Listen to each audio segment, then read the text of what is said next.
தேவதானம் சுற்றுவட்டார பகுதிகளில் விவசாயிகளை அச்சுறுத்தும் தனிநபர்களை கண்டுபிடித்து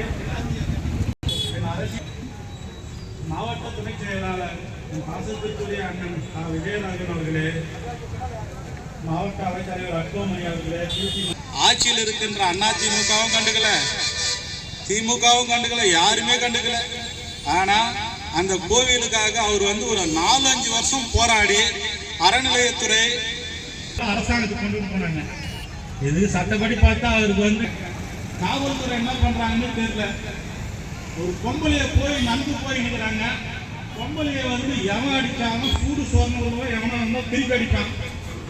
பொம்பளைய அடிச்சுட்டாங்க சார், கொலவரி தாக்குதல் நடத்திருப்பாங்க சார், அதனால நான் எஃப்ஐஆர் போடுறேன் சார் என்றாரு போலீஸ்.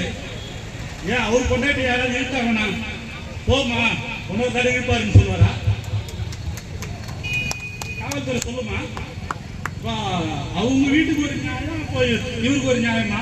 இவருனா கஞ்சா கட்சிட்டாரா இல்ல 10 லேடிஸ் வச்சா தொழில் பண்ணிக்கிறாரா?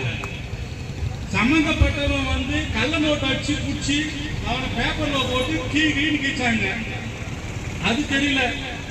ஒரு பொம்பளைங்களை கூட்டிட்டு போறாரு, அதை குடிச்சு போய் கௌரவமா போய் ஸ்டேஷன்ல உட்கார வச்சுட்டாரு.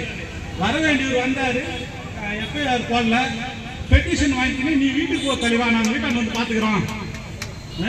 காவல்துறை ரொம்ப கேவலமா இருக்குது. கைகால் விலகம் போயிடும். பெரியவங்க சொல்றாங்க, நான் சொல்லல. சிங்கம் தான் அவரு, உங்களை மாதிரி அசிங்கம் கிடையாது. நல்லது பண்றவங்க ஆதரிங்க, கொஞ்சம் பேராவது ஆதரிங்க. நியாயம் தர்மம்னு சொன்னா கொஞ்சம் ஆதரிங்க. அவரை பாதிக்கப்பட்ட ஒரு கண்ட பெட்டிஷன் பண்ணாங்க, குத்தாரனா உங்க ட்ரவுசர் அவுத்துருவான். ஆமா, உங்க ட்ரவுசர் அவுத்துருவான்.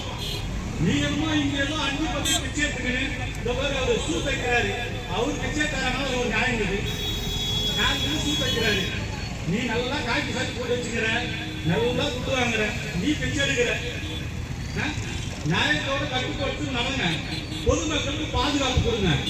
சரியா? நன்றி, வணக்கம்.